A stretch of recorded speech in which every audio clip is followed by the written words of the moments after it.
빚을 한 5억 이상 내는 것 정도는 되게 아무렇지 않게들 한다. 올해 초만 해도 앞으로는 금리가 내려갈 일만 남았다라고 대다수가 좀 그런 생각을 했다가 낮아질 것 같았던 금리가 다시 오르네. 어쩌면 이렇게 오른 금리가 되게 오래 지속될 수도 있겠다. 그리고 좀 착각하기 쉬운 조심해야 되는 지표라고 생각하는 건 거래량과 미분양, 물량 이렇게 두 가지가 집값의 어떤 방향성을 미리 알려주는 지표는 아니라는 거죠.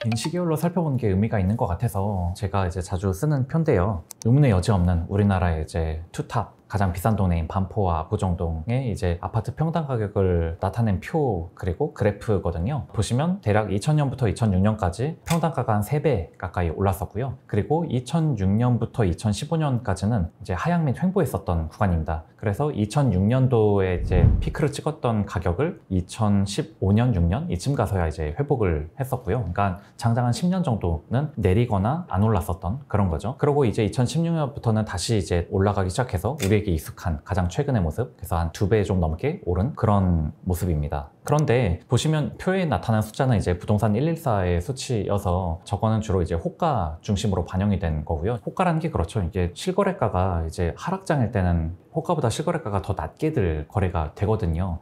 그래서 이제 호가가 실거래가를 잘 반영을 못하는데, 그러다 보니까 저 2008년부터 2015년까지의 저 하락장 때는 실제로 저 호가보다는 더 낮은 가격으로 내려갔었다라고 생각을 하시면 되겠어요. 그래서 실제 체결된 가격 중심으로 그 기간을 좀 다시 보시면 2006년에 이제 가장 높은 가격을 형성을 했었다가 2008년 금융위기 때 좀 급하게 내려갔었던 게 2009년도에 다시 강한 반등이 왔었다가 2009년부터는 이제 내리 한 4년 정도 계속해서 집값이 내려갔었던, 그럼으로써 이제 한 2013년쯤 되면 집값이 2005년도 가격으로 다시 이제 롤백 했었던 그런 모습을 이제 보실 수 있습니다. 2006년도에 피크 찍고 2009년도에 다시 반등을 해서 더블탑을 찍은 다음에 그 뒤로 다시 쭉 이제 집값이 빠지는 그런 모습을 우리가 확인할 수 있습니다. 그러다 보니까 지금 상황이 지금도 좀 반등이 좀 강하게 나오다 보니까 이게 지금 2009년 상황 같다라고 보시는 분들 입장에서는 저 때의 재현이라면 또 이제 장기간 하락으로 갈 수도 있지 않느냐 하는 것이고, 그게 아니고 저 때와는 다르다. 지금은 이제 진짜 반등으로 앞으로 지금의 시세를 유지할 것 같다. 뭐 이렇게 지금 해석을 하시는 분도 계시고요. 네. 특징적인 부분은 여기에 예시를 든 것처럼 지금 반포의 이제 대단지 아파트 34평의 매매가와 전세가 추이를 보시면요. 매매가는 확실히 2022년도 정고점에 거의 비슷한 수준으로 다시 좀 이렇게 오른 모습을 보실 수 있는데, 그에 비해서 전세가는 쭉 좀 내려온 그런 상황이거든요. 즉 매매가는 다시 오르는데 전세가는 계속 이제 좀 하향 안정화되고 있는 상황이다 보니까 매매가와 전세가의 차이인 갭은 과거 이제 고점을 찍을 때보다 오히려 더 벌어졌다라고 보시면 되겠고, 그러다 보니까 지금 전세가율 자체도 굉장히 낮아져 있는 상황입니다. 그러니까 전세가율이 평균적으로 한 50에서 60% 정도는 됐었는데 지금은 거의 한 40%대 기록할 정도로, 사실 전세는 아무래도 이제 실거주하는 데 드는 그런 비용이라고 생각을 할 수가 있겠고, 이제 매매는 전세가보다 높은 만큼이 그만큼의 어떤 투자 수요, 어떤 향후 집값 상승에 대한 기대를 이제 선반영하는 거라고 볼 수가 있을 텐데, 그만큼 지금 투자 수요가 굉장히 강하게 먼저 빠르게 일어났다라고 볼 수 있죠. 지금의 매매가 상승은 전세가 상승을 동반한 게 아니라 전세가는 2년 전보다는 확실히 낮아져 왔는데 매매가는 2년 전 고점이었을 때를 향해서 다시 올라가고 있다. 그래서 그만큼 지금 갭이 많이 벌어진 상태고, 그래서 개인적으로 여기서 해석을 하나 덧붙이자면은 이제 갭이 크면 클수록 굉장히 갭 투자하기는 어려워지는 거잖아요. 그래서 약간 갭 투자 수요는 좀 이제 약화될 수밖에 없지 않나, 좀 그렇게 생각을 합니다.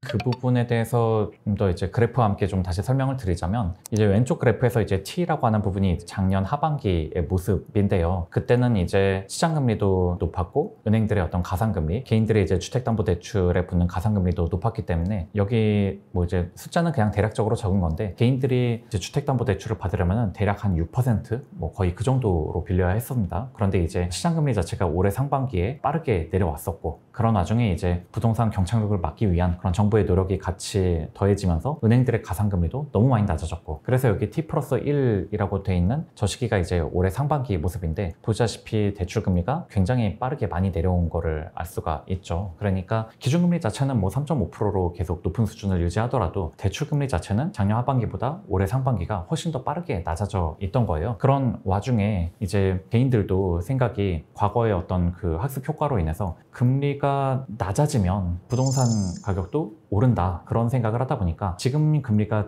가장 높은 상황이고 앞으로는 금리가 내려갈 일만 남았다라고 하면은 좀 마음이 좀 더 급해지는 거죠. 마음도 급해지고 그런 와중에 집을 사는데 필요한 주택담보대출 금리도 지금 굉장히 낮고 하니까 자연스럽게 지금 주택 수요로 이게 옮겨간 것 같은데, 만약에 이제 지금 시점, 지금 이제 올해 하반기부터 시장금리가 여기서 더 추가적으로 하락을 하고 그러면서 은행들의 가상금리는 다시 좀 정상화가 된다고 치면은 이 왼쪽의 그래프처럼 대출금리가 그냥 현재 수준을 계속 유지하면서 그러면서 이제 주택에 대한 수요도 어느 정도 꾸준하게 유지를 하면서 일종의 부동산 연착륙이 가능할 것 같은데, 문제는 지금 벌어진 상황이 약간 오른쪽 그래프처럼 시장금리가 다시 오르기 시작했다는 거거든요. 그거는 아까 이제 미국의 국채금리가 오르면서 그게 지금 우리나라 시장금리도 전체적으로 다 올리게 하는 효과가 있다고 말씀을 드렸죠. 그것처럼 지금 시장금리 자체도 올랐는데 굉장히 지금 무리해서 낮춰놨던 가상금리도 다시 이제 올라야 되는 상황에 놓여 있다는 거죠. 그렇다면은 올해 상반기에 비해서 올해 하반기는 대출금리가 생각보다 꽤 많이 오를 수가 있는 거고, 대출금리가 많이 오르면 그만큼 주택 수요도 되게 저하된다라고 개인적으로는 생각을 하는데, 그렇게 되면은 올해 상반기에 사신 분들은 어찌 보면은 사실 수요라는 게 일정해야 이제 가격이란 것도 방어가 되는 건데, 수요가 높았다가 수요가 낮아지면 그만큼 가격이 하락할 가능성이 커지는 거잖아요.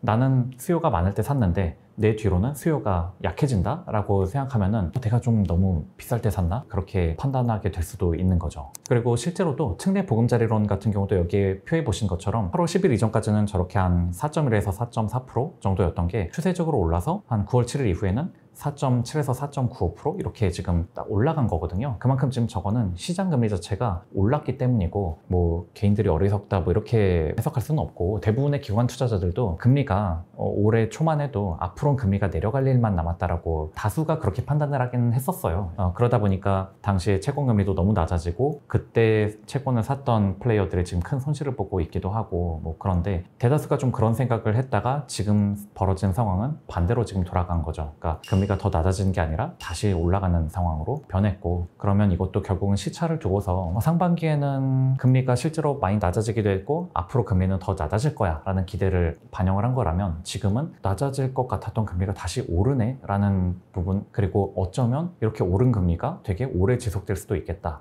이렇게 경제 주체들의 생각이 달라지면 그만큼 지금 주택에 대한 수요도 다시 좀 달라질 수 있지 않을까, 좀 그렇게 생각합니다.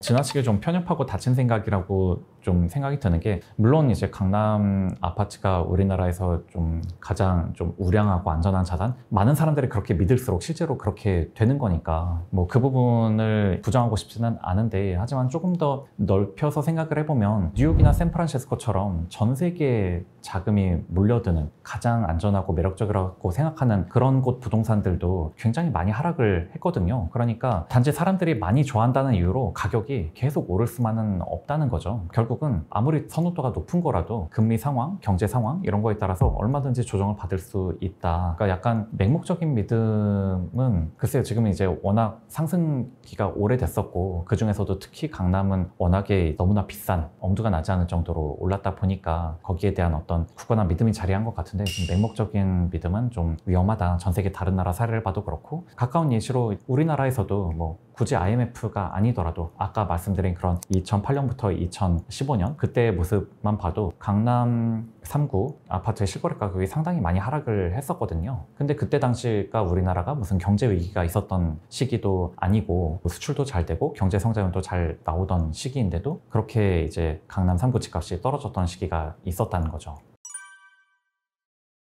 흔히 이제 언론에서 자주 보도하는 것 중에 하나가 내년도 입주 물량이 뭐 줄어들어서, 혹은 지금 분양 물량이 너무 없어서 그러면 향후 공급이 줄어들고 그렇기 때문에 앞으로 집값이 오를 거다, 뭐 이런 식의 보도를 굉장히 많이 하거든요. 근데 실제로 입주 물량과 그때그때의 어떤 집값 흐름을 좀 관찰을 해보면요, 보시면 이게 최근 5년간 주요 도시의 아파트 입주 물량 수치거든요. 보시다시피 2020년과 2021년에 서울의 입주 물량이 장기 평균 대비로도 그리고 최근 5년 사이에서도 제일 많은 편이었습니다. 그런데 기억하시다시피 2020년과 2021년은 전세가와 집값이 굉장히 많이 올랐었던 시기죠. 반면에 2022년은 이전 연도들 혹은 장기 평균과 비교해서도 입주 물량이 되게 적었던 시기였거든요. 하지만 작년은 아시다시피 전세가와 집값이 동반 하락했었던, 상당히 많이 많이 조정됐었던 시기였죠. 그러면 이거는 지금 수요와 공급으로는 말이 안 되는 상황이거든요. 입주 물량이 늘어나니까 집값이 막 오르고 입주 물량이 막 줄어드니까 집값이 내려가고, 그러면 단지 이런 사례를 보고서 야 그러면 입주 물량이 앞으로 줄어들면 집값이 떨어지겠네 뭐 이렇게 해석을 할 수는 없는 거잖아요. 그러니까 결국은 금리를 같이 봐야 되는데, 보시다시피 2020년과 21년에는 금리를 초저금리로 내렸고 그 초저금리가 지속이 됐던 시기였으니까 입주 물량이 저렇게 많이 늘어나도 집값과 전세가가 올랐다. 그런데 2022년은 저렇게 금리가 빠르게 오르던 시기다 보니까 입주 물량이 줄어들어도 집값과 전세가가 내려갔다. 공급만 볼 게 아니라 입주 물량만 볼 게 아니라 금리가 어떻게 되는지를 좀 같이 종합적으로 판단을 해야 된다는 겁니다.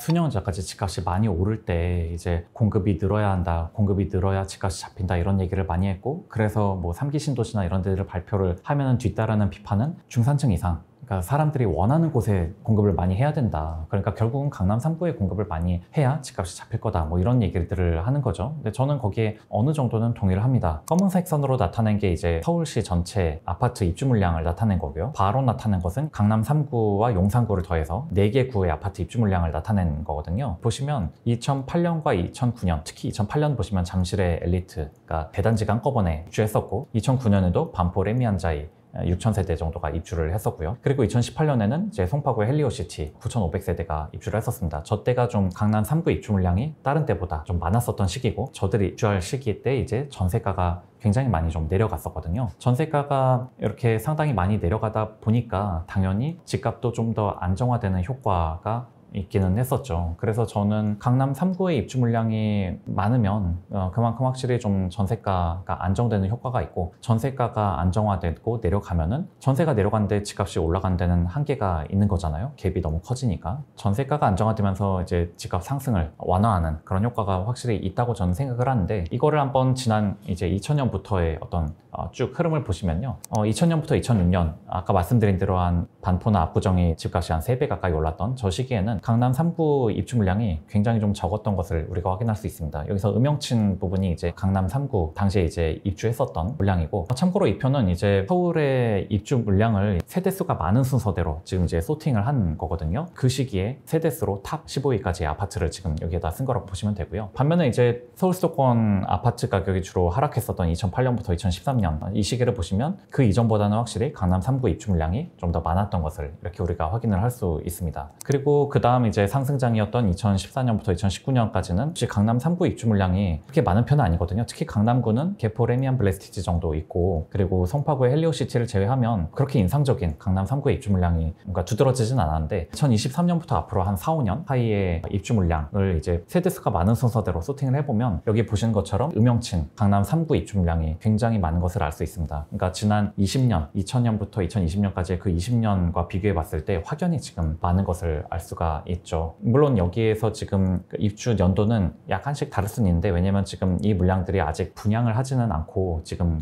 착공부터 해서 지금 짓고 있는 그런 단지들인데, 아직 분양을 안 했기 때문에 입주 시기가 약간은 밀릴 수는 있어도 결국은 근 시일 내에 완공이 돼서 입주를 하게 될 것으로 예상을 하시면 되겠고요. 저렇게 강남 3구에 지금 입주 물량이 많아지게 된 이유는 지난 과거에 이제 집값 상승이 워낙 컸다 보니까 조합원들이 이제는 재건축을 하자 라고들 이제 마음의 결정을 하고 재건축을 많이들 들어간 결과, 저렇게 이제 부자나 중산층 이상이 선호하는 동네에 과거에는 구축이었던 아파트들이 이제 멸실이 되고 새 집으로 계속해서 대단지 아파트들이 나오게 된다라고 그렇게 생각하시면 되겠고요. 그러다 보니까 지금 올해 연말 연초쯤에 이제 강남구 개포 1단지 재건축을 한 개포 DH 퍼스티어 아이파크 이제 세대수 6,700세대가 이제 입주를 하게 되고, 내년에는 또 연말 연초에 춘천주공 12,000세대가 이제 새 집으로 입주를 하게 되니까, 그렇게 사람들이 선호하는 곳, 비싼 곳에 어떤 대단지 아파트들이 공급이 되는 것 자체는 전세 시장에 분명히 이제 부담이 되는 요인이라고 할 수 있죠. 가까운 과거에도 헬리오시티가 이제 입주할 때 서울 거의 전역에 이제 전세가를 이제 끌어내리는 그런 효과가 있었거든요. 그러면 앞으로 뭐 전세가는 무조건 내려갔냐, 공급 물량만 가지고 꼭 그렇게 판단하시지는 말고, 앞서도 말씀드렸듯이 공급 물량과 금리를 같이 조합해서 생각을 하자. 즉 공급이 저렇게 많아도 금리가 빠르게 낮아지면 그러면 아마도 그런 물량들이 무리 없이 소화가 되긴 할 텐데, 만약에 지금 저런 물량들 부담이 있는 와중에 금리가 생각보다 안 내려가고 고금리가 지속된다,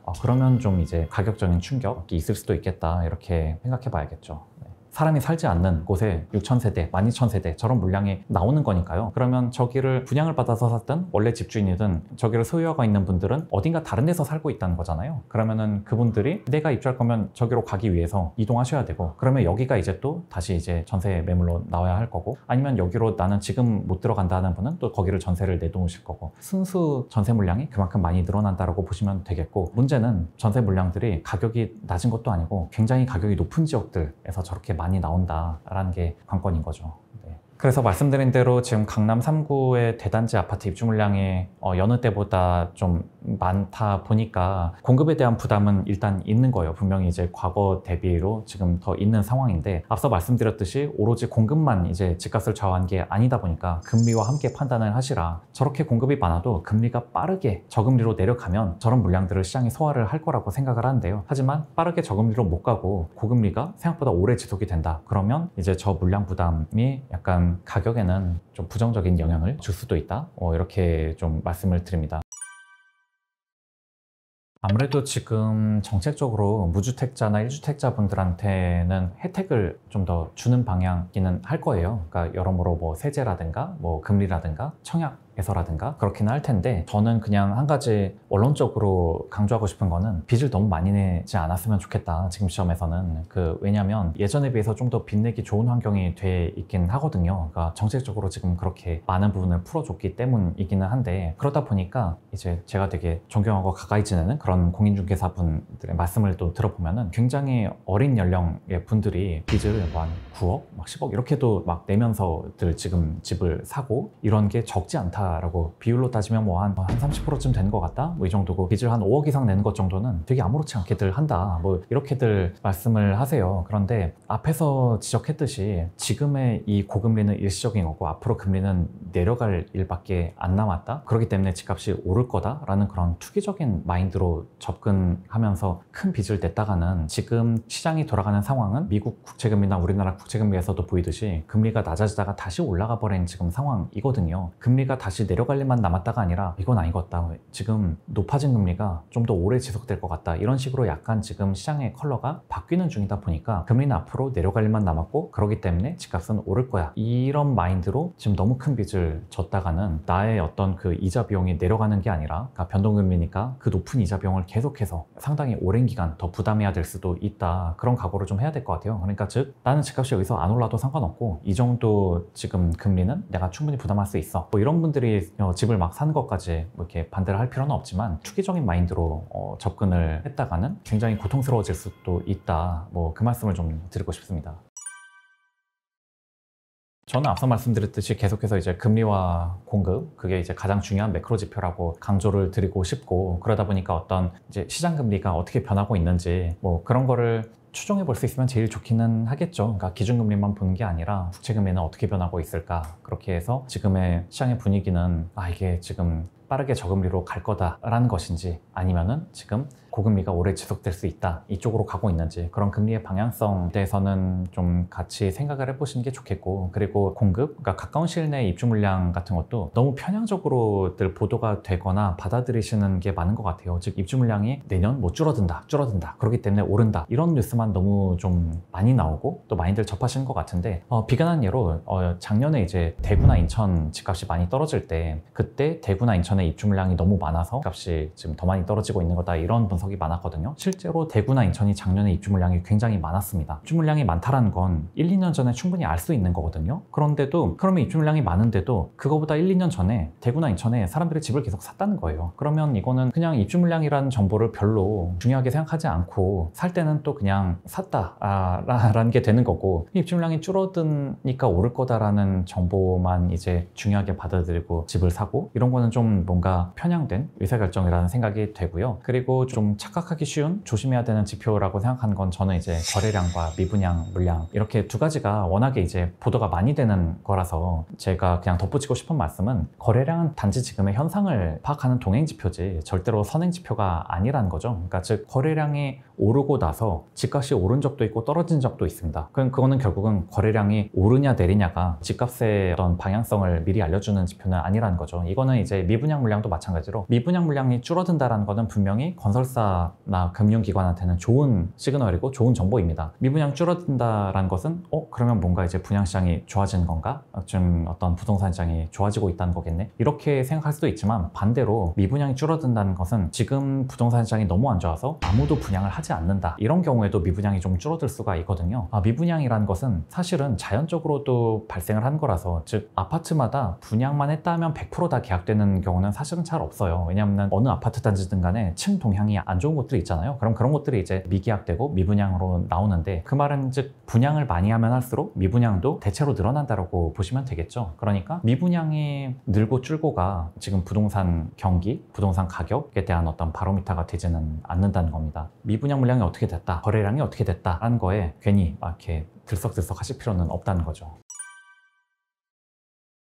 보신 것처럼 우리나라는 지금 50대 때 이제 인구가 가장 많았고, 그 뒤로는 새로 태어나는 인구 자체는 그때보다 점점 좀 줄어든 상황인데, 자, 그런데도 불구하고 집값은 계속 올랐지 않느냐. 그러니까 인구와 집값은 상관관계가 없다. 글쎄요, 거기서는 일단 한 가지 크게 짚어봐야 될 거는, 그렇게 이제 새로 태어나는 인구는 저 50대 이후로는 줄었을지는 몰라도 어쨌든 우리나라의 소득 자체가 되게 올라갔다는 거는 분명한 사실이죠. 그러니까 인구만 볼 게 아니라 인구 곱하기 소득, 즉 GDP라는 게 이제 그래도 계속 잘 성장을 하느냐, 그 점에서 우리나라는 의문의 여지 없이 계속 잘 성장을 해왔던 국가인 거고, 그리고 또 경제활동 인구라는 점에 착안을 해서 생각을 해보시면 저 50대 이상인 분들은 대부분 이제 남자분들만 경제활동을 했었던 시기거든요. 근데 40대라는 요 과도기를 거치고 난 한 30대부터는 남자와 여자가 다 거의 동일하게 경제활동에 참여를 하고 있는 상황이다 보니까, 그런 점에 착안하면 50대 요 남자 인구만큼만 경제활동에 참여했다가 지금은 이렇게 남자와 여자가 다 같이 경제활동을 참여하니까 경제활동에 참여하는 인구 자체는 오히려 세대가 내려갈수록 더 늘어났다라고 보시면 되겠죠. 어찌 보면 우리 부모님 세대는 외벌이가 일반적이었다면 지금 저희 세대는 맞벌이를 하다 보니까 그만큼 가계의 소득 자체는 늘었고, 그게 부모님 세대보다 지금 집값이 더 올라가는데 분명히 하나의 기여를 한 거죠. 그런데 보시면 여기서 보시다시피 지금 20대 이하로는 글쎄 남녀 인구를 다 합친다고 해도 너무